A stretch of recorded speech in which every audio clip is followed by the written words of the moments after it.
धूळ उडवीत गायी निघाल्या, धूळ उडवीत गायी निघाल्या, श्याम रंगात वाटा बुडाल्या, श्याम रंगात वाटा बुडाल्या, परतती त्यासवे पाखरांचे थवे, परतती त्यासवे पाखरांचे थवे, पैल घंटा घुमे राऊळी, सांज ये गोकुळी सावळी सावळी, सांज ये गोकुळी सावळी सावळी.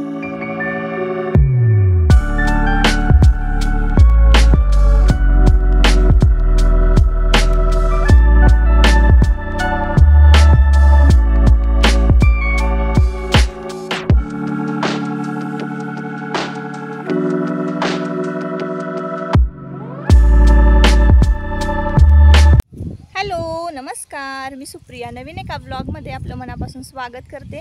तुम्हाला आजचा दिवस सुखाचा, आनंदी आणि आरोग्यदायी जाऊ. तुम्ही जी काही स्वप्न पाहिली असतील ती सगळी स्वप्न तुमची पूर्ण होत. त्याचबरोबर शुभ संध्याकाळ सर्वांना. आता आम्ही इव्हनिंग वॉकला आलेलो आहोत. चहा पाणी झाला, घरातलं थोडंसं आवरलं आणि बाहेर फिरायला आलेलो आहोत. तर बॅक कॅमेरा मी थांब.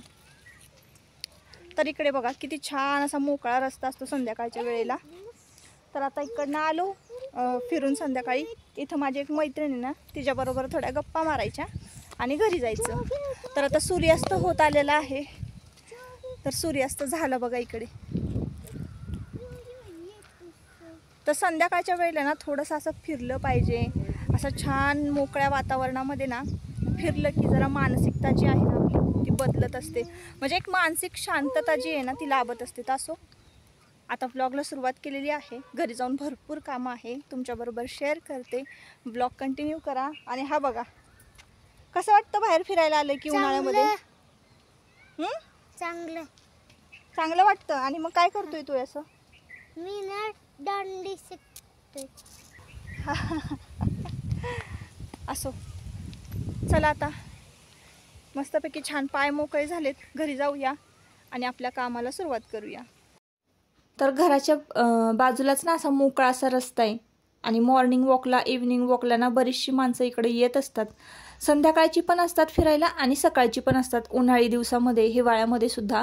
फक्त पावसाळ्यामध्येच हा जो रस्ता आहे घराच्या बाजूचा भरपूर प्रमाणात इतका चिखल होता ना ताईंनो, अजिबात बाहेर घराच्या पडताच येत नाही असं होतं. पावसाळ्यामध्ये ना चिखल भरपूर असतो, त्यामुळं घराच्या बाहेर पडता येत नाही. आणि उन्हाळ्यामध्ये ना दुपारच्या वेळेला ऊन जास्त असतं, त्यामुळं घराच्या बाहेर पडता येत नाही. आणि घरातच काम करून ना कधी कधी इतका कंटाळा येतो ना की असं वाटतं की खरंच कुठंतरी फिरून यावं किंवा कुठंतरी मोकळ्या हवेत बाहेर फिरायला जावं. तर मग मी ना काम माझं आटपलं, संध्याकाळच्या वेळेला चहा पाणी झालं की मग मी फिरायला येत असते.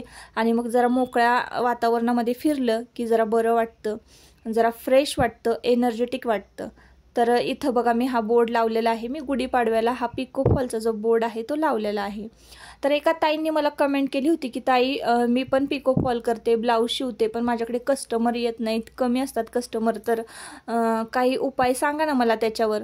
तर बघा ताईंनो, मी तर ना हा बोर्ड लावण्याआधीच पिको फॉल करत होते. तुम्हाला तो माहिती असेल, तुम्ही जर माझे मागचे ब्लॉग बघितले असतील तर माझ्याकडे ना जेवढ्या साड्या येतात ना तेवढ्या साड्या मी पिको फॉल करते. आधी काय व्हायचं, मला भरपूर कामं असायची. तर माझं शेड्यूल जे आहे ना दिवसभराचं इतकं म्हणजे हे असायचं ना, मी बिझीच असायचे दिवसभर. काही ना काहीतरी मला काम असायचंच. कुठलंच काम असं मला नसतं, असा दिवस नसतो ताईंनो. पावसाळ्यात थोडंसं काम जर माझ्या म्हणजे कमी असलं तर पावसामुळे कमी असतं, नाहीतर मग काही ना काहीतरी क्लिनिंगचं असतं, नाहीतर शेतातलं धान्य वगैरे काय निवडा निवड भराभर हे सगळं चाललेलंच असतं. त्यामुळं मग होता होईल जर आल्यात तर माझ्याकडनं होत असतील तरच मी त्या साड्या पिको फॉल करते, नाहीतर मग अन्यथा सगळं सरळ सांगते की माझ्याकडनं ह्या साड्या वेळेत पिको फॉल होणार नाही. ज्या वेळेत होणार नाही त्या कस्टमर मी अजिबात ते घेत नाही. तर तुम्हाला जर पिको फॉलचा बिझनेस करायचा असेल किंवा ब्लाऊज तुम्ही जर चांगले शिवत असताल, तुम्हाला कस्टमर वाढवायचे असतील, तर मी तुम्हाला सांगते. आता देवांश म्हणजे आता देवांश 5 वर्षाचा आहे. आधी मला दुसरी प्रेग्नेन्सी नव्हती, त्यावेळेला आयुष लहान होता ना, अगदी 5-6 वर्षापूर्वीची गोष्ट मी तुम्हाला सांगते. तर तेव्हा मी ब्लाऊज वगैरे शिवायची, तेव्हा माझ्याकडे बराचसा वेळ असायचा. पण आता 2-2 मुलं आणि दोन्ही मुलांचं मॅनेज करायचं, घरातलं सगळं आवश्यक, त्यामुळे आत्ता माझ्याकडे वेळ नसतो. त्यामुळे मी आत्ता कस्टमर जे आहेत माझे ब्लाऊजचे वगैरे सगळं बंद केलेलं आहे.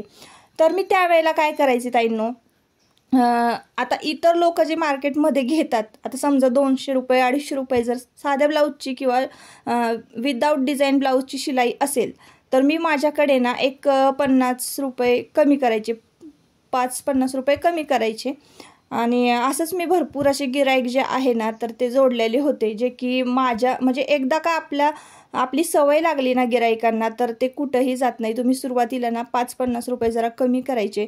म्हणजे समजा जर 200 घेता, बाहेर 250 घेत असतील तर तुम्ही 200 घ्यायचे. तर असं, किंवा एवढ्या प्रमाणात जरी तुम्हाला शिलाई नाही कमी करायला जमली, तर तुम्ही अगदी 20-30 रुपये सुद्धा तुम्ही सूट देऊ शकता, कमी करू शकता. तर सुरुवातीला आपले रेट जे आहेत ना, तर ते कमी ठेवायचे आहेत. आता तुम्ही बोर्ड माझा वाचला असेल तर सगळीकडे इथं आमच्या एरियामध्ये ना 60 रुपये घेतात पिको फॉलला. एका साडीचे 60 रुपये घेतात, तर मी 55 रुपये घेते. तर 55 रुपये ह्यासाठी घेते की 5 रुपये जे आहेत ना, तर ते धाग्याचे आपले निघावेत. आणि 15 रुपयाचा फॉल येतो, 16 रुपये धरा, असे 20 रुपये. तर एका साडीमागे आपले 30 रुपये तरी आपल्याला सुटायला पाहिजेतच. तरच ते म्हणजे नाही का आपण मेहनत करतो एवढी म्हटल्यानंतर. तर खूप जण मला म्हणाले की 50 रुपयामध्ये करा, 50 रुपयामध्ये नाही, कारण समोरच्याचाही जास्त तोटा व्हायला नको आणि आपलाही जास्त तोटा व्हायला नको. त्यांनाही ते फायद्यात पडावं आणि आपल्यालाही ते फायद्यात पडावं म्हणून मी 55 रुपये, कारण आमच्याकडे ना इकडं कोणीही 55 रुपये 50 रुपयामध्ये साडी पिको फॉल करून देतच नाही ताईंनो. त्याच्यामुळं मी एक फिक्स रेट असा ठेवलेला आहे. तर 55 रुपयाला साडी मी पिको फॉल करून देते. आणि साड्या असतात माझ्याकडे पिको फॉलला, पण मला जर वेळेत होणार असतील ती कामं तरच मी घेते, नाही तर नाही घेत. फिरून आल्यानंतर बघा इकडे मी पक्ष्यांना पाणी वगैरे भरलं, माठ वगैरे भरून ठेवले. तर असे खाली 2 माठ ठेवलेले आहेत, तुम्ही बघितलं असाल तर ना, तिथं खारुताई किंवा बाकीचे इतर सरपटणारे जीवजंतू आहेत ना, पाणी प्यायला येतात, तर ते मी गार्डनमध्ये 2 छोटे छोटे माठ घाडगे जे आहेत ते भरून ठेवते. झाडावर एक माठ जो आहे त्या माठातलं पाणी पक्षी बरेचदा पितात, मी बघितलेलं आहे, तर तो एक माठ भरून ठेवते. तर फिरून आल्यानंतर ना डायरेक्ट गार्डनमध्ये येते. आता ही छोटीशी माऊ, मला वाटलं तिला काय पाहिजे की पाण्याची तहान लागली की काय म्हणून माझ्या पाठीमागे, तर मी तिला पाणी दिलं मगामध्ये, तर तिनं काही पिलं नाही. कदाचित तिला दूध पाहिजे असावं, तर दूध तर काही मिळत नाही बघा ताईंनो. मीच काळा चहा पिते, नीला कुठनं दूध देऊ, कारण दोन्ही मुलं घरामध्ये आहेत ना, तर दूध आमचं त्यांच्यामध्येच जातं. कारण देवांश दूध काला खातो, आयुषला सुद्धा दूध लागतं, असं आहे. तर आम्ही दिवसाला 1 लिटर दूध घेतो. मग ते चहाला पण लागतं आजीबाबांना, तर त्यामुळं दूध म्हणून मग मांजरीला वगैरे आदनंमधनं कधीतरी असं बोंबील मासा असं कधीतरी असेल तर एखादा तुकडा आम्ही टाकतो. आणि ती पाळलेली नाही आहे, ती अशीच येते, म्हणजे आजूबाजूला असते घराच्या. तर गार्डनमध्ये बघा छान वारं सुटलेलं आहे. झाडं तुम्ही हलताना बघितलं असेल, एवढी भारी जर झाडं हलत असतील, एवढं प्रसन्न थंडगार असा वारं सुटलेला असेल, तर कोणाला घरामध्ये जायची इच्छा होईल? अजिबात घरामध्ये जायची इच्छाच होत नाही ताईंनो, इतकं थंडगार वारं बाहेर सुटलेलं असतं. उद्या आहे एकादशी आणि आजचा वार आहे बुधवार, वार सांगायची विसरले मी. उद्या गुरुवार आहे, उद्या एकादश आहे, म्हणून तुळस मंजिरी जी आहे ना आजच तोडून ठेवलेल्या आहेत. उद्या तुळस मंजिरी तोडायचे नाही, तुळशीला पाणी घालायचं नसतं, तुळशी मातेचं व्रत असतं असं म्हणतात.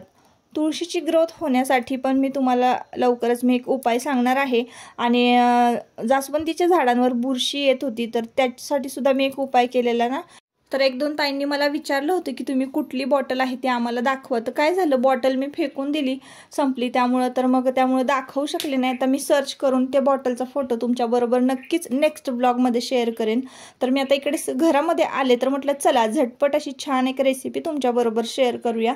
तर एक कणीस होता ना घरामध्ये, तर त्या कणसाचे दाणे काढून घेतले दाणे, आणि खडा मसाला जो आहे तो बारीक करून घेतला मिक्सरला.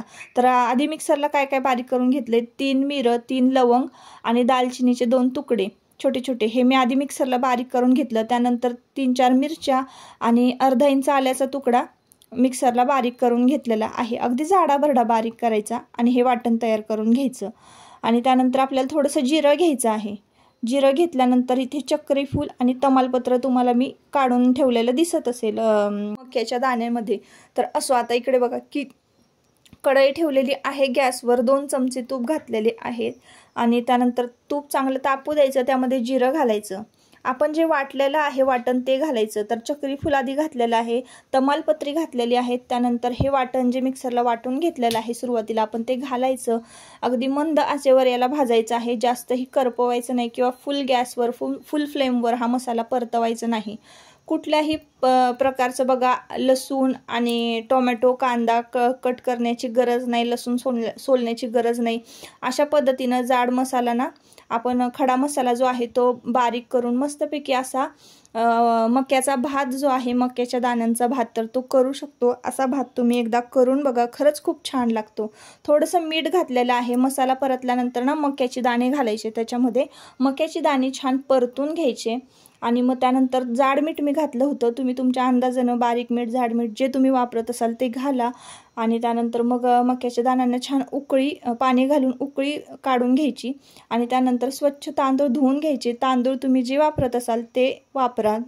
पाण्याचा अंदाज तुम्हाला असेलच, तुम्ही ज्या पद्धतीचा तांदूळ वापरणार आहात तर त्या पद्धतीनं तुम्ही पाण्याचं प्रमाण ठरवा. तर आम्ही इकडे बासमती तांदूळ वापरतो ना, बासमती तांदूळ 1 पेला बरे ना मी घेतला होता, स्वच्छ धुवून तो घातलेला आहे पाण्यामध्ये. छान उकळी काढायची, बारीक करायचं आहे फ्लेम गॅसची आणि झाकण ठेवून द्यायचं आहे शिजायला. तर अशा पद्धतीनं ना मी भात करत असते. तर हा भात ना तुम्ही नक्की करून बघा, अगदी साध्या सोप्या पद्धतीनं मी तुम्हाला सांगितलेलं आहे. जर वाटाणा पावट्याचा भात खाऊन तुम्हाला कंटाळा आला असेल तर तुम्ही अशा मक्याच्या दाण्यांचा भात करू शकता. मस्त लागतो, छान गोड आणि खडे मसाल्याचा फ्लेवर जो आहे तो एकदम भारी लागतो. तर काहीतरी वेगळं टेस्ट करावं, कारण उन्हाळ्याचे दिवस चालू आहेत आणि जेवण पण जात नाही, त्याच डिश परत परत खाव्याशा वाटत नाही, म्हणून मस्तपैकी छान असा मक्याचा भात केलेला आहे आज. तर हा व्हिडिओ दुसऱ्या दिवशीचा आहे ताईंनो, ही व्हिडिओ क्लिप.